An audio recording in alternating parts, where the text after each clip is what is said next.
સુરતના મિલ માલિક પાસેથી લાખો રૂપિયાની ખંડણી વસૂલનારાઓના સીસીટીવી સામે આવ્યા છે। સુરતના સચિન ખાતે મિલ ધરાવતા મિલ માલિકોને જીપીસીબીમાં ફરિયાદ કરવાનું કહી ધમકાવી તેઓ પાસેથી કરોડો રૂપિયાની ખંડણી પેટે માંગણી કરનાર ટોળકીના બેને પોલીસે ઝડપી પાડ્યા હતા। તો ઝડપાયેલાઓએ ઉદ્યોગપતિ પાસેથી વસૂલેલી ખંડણીના સીસીટીવી સામે આવ્યા છે। બંને આરોપીઓને ક્રાઇમ બ્રાન્ચે રંગે હાથ ઝડપી પાડ્યા હતા। તો આ ટોળકી સચિન અને પાંદેસરા વિસ્તારના વેપારીઓને ટાર્ગેટ કરતી હતી તેમ જાણવા મળ્યું છે। 1 ફેબ્રુઆરીના રોજ સુરત ક્રાઇમ બ્રાન્ચ દ્વારા સચિન જીઆઈડીસીના ડાયરેક્ટર મહેન્દ્રભાઈ રાખોલિયાની ઓફિસમાં બે ઇસમો અજય ત્રિવેદી અને તેજસ પાટીલ 45 લાખ રૂપિયાનું આક્ષેપણ કરતા કે જે અલગ અલગ સચિન ઇન્ફ્રા એન્વાયરમેન્ટ લિમિટેડ અને ગ્લોબ એન્વાયરમેન્ટ લિમિટેડ જે કેમિકલ વેસ્ટનો પ્લાન્ટ જે સચિન જીઆઈડીસીના અલગ અલગ ડાઇંગ મિલોના અને પ્લાન્ટમાંથી નીકળે છે એનો વેસ્ટ કલેક્ટ કરી નીકળવાના છે।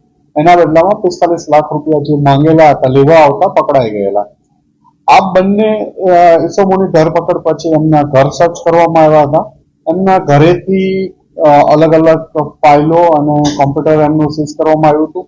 કોમ્પ્યુટર આરએસએલમાં મોકલવામાં આવ્યું છે। ફાઇલો અને એમના મોબાઈલની ચેટ વગેરે સર્ચ કરતા એમને બીજા અમુક અત્યારે નામ નથી આપતા પણ અલગ અલગ ઇન્ડસ્ટ્રીઝના લોકો વિરુદ્ધના પાંડેસરા અને સચિન જીઆઈડીસીના અલગ અલગ લોકો વિરુદ્ધના નામ સાહેબના જે રેકોર્ડ કબજે કરવામાં મને ફાઇલમાંથી મળી આવ્યા છે કે જેમને એ લોકો બ્લેકમેલ કરવા માટે એમના વિરુદ્ધ અરજીઓ કરતા હતા અને એ ડેટા મળી આવેલો છે।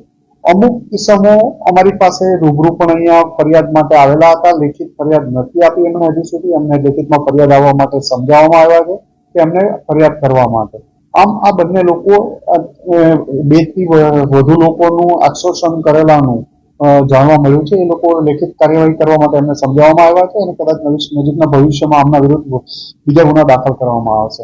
આના સિવાય પણ અન્ય ઇસમો વિરુદ્ધ પણ અમુક ફરિયાદો અહીંયા આપેલી હતી જેને પણ અમે કમિશનર સાહેબને આપવા માટે કીધેલું હતું કે લેખિતમાં ફરિયાદ કમિશનર સાહેબને આપવા માટે કે લેખિતમાં અમને અહીંયા આપવા માટે। એટલે ફરિયાદીઓ જે ડરીને ફરીથી અપીલ કરીએ છીએ કે કોઈને ડરવા સિવાય જો કોઈને કામના વિરુદ્ધ કોઈ કાયદેસર કાર્યવાહી કરાવી હોય કે બીજા કોઈ ઇસમ વિરુદ્ધ કરવી હોય તો પોલીસનો સંપર્ક કરી શકે છે।